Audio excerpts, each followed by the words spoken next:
150 years of Vande Mataram.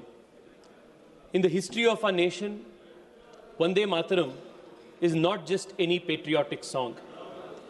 It is the spark that ignited our freedom struggle. It is the mantra that awakened millions to national duty.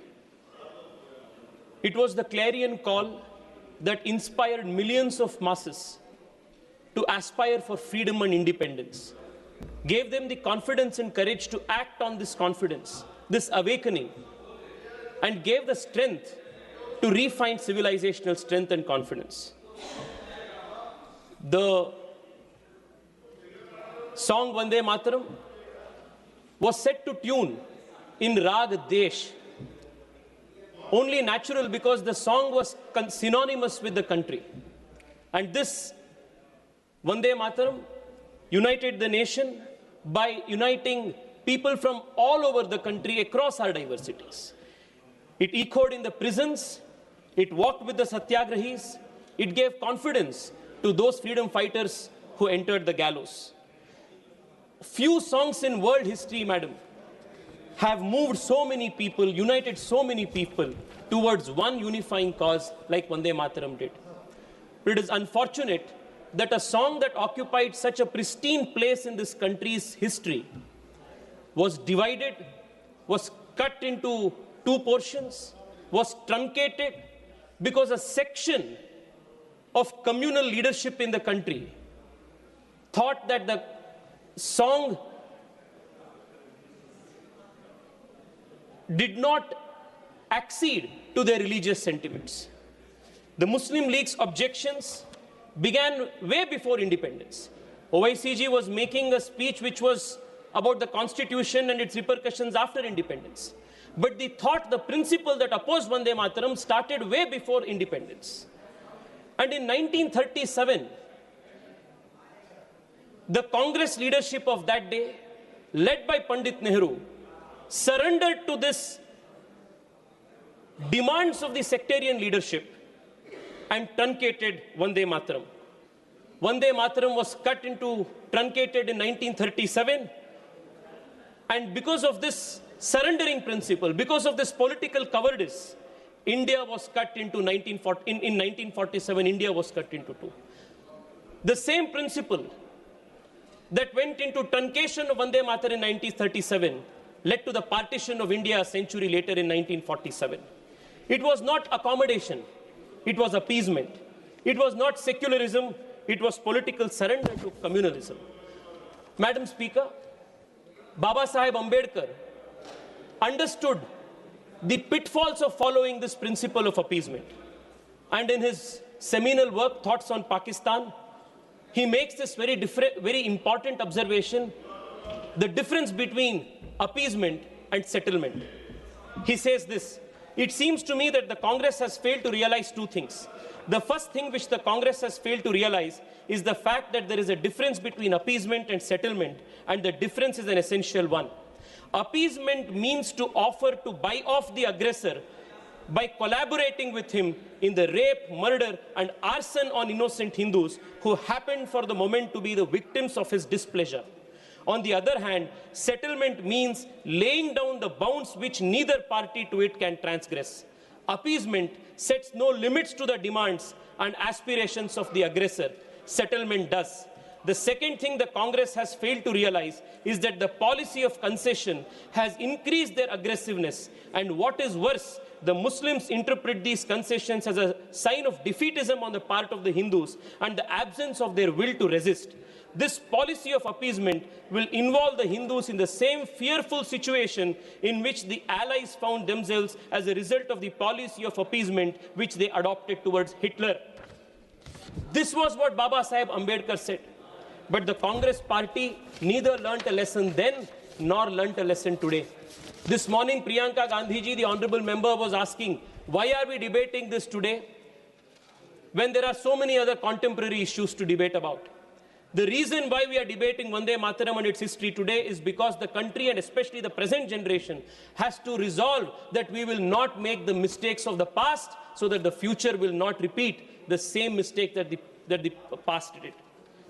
The concession that the Congress party did with 1937 with Vande Mataram became a pattern, compromising cultural identity, compromising cultural confidence, to compromising the borders of the country. The same mindset carried later into independence, post-era independence, into governance and independence. Appeasement became the political instinct of the Congress party, to a point where it became the mainstay, the template that all so-called secular parties of this country follow. And what is this template? Speaker, sir, the same mentality that agreed to truncate the Vande Mataram is the same mentality that opposed the Shabano verdict of the Supreme Court and overturned the Supreme Court judgment. It is the same mentality. The same mentality that opposed Vande Mataram was the same mentality that banned books and films because it would hurt a section of the minorities. वो वही मानसिकता थे जो वंदे मातरम को oppose किए थे, वही मानसिकता था जो राम जन्मभूमि आंदोलन को विरोध किया. It was the same mentality that supported Batla House encounter by calling it fake. It's the same mentality that opposed the decriminalization of triple talaq. It is the same mentality that even today opposes uniform civil code in the country. It is the same mentality that opposed Vande Mataram, that continue to oppose Article 370's abrogation. The same mentality that advocated for partitioning of Vande Mataram that led to the eventual partition of the country. It's the same mentality that even today supports, that is anti-CAA and does not support NRC in the country. It is the same mentality that is opposing SIR in the country. It is the same mentality that even today says that Public Places of Worship Act should not be revisited. It is the same mentality that is even today present in organizations like the All India Muslim Personal Law Board and Jamaat-e-Islami, who even today oppose Vande Mataram.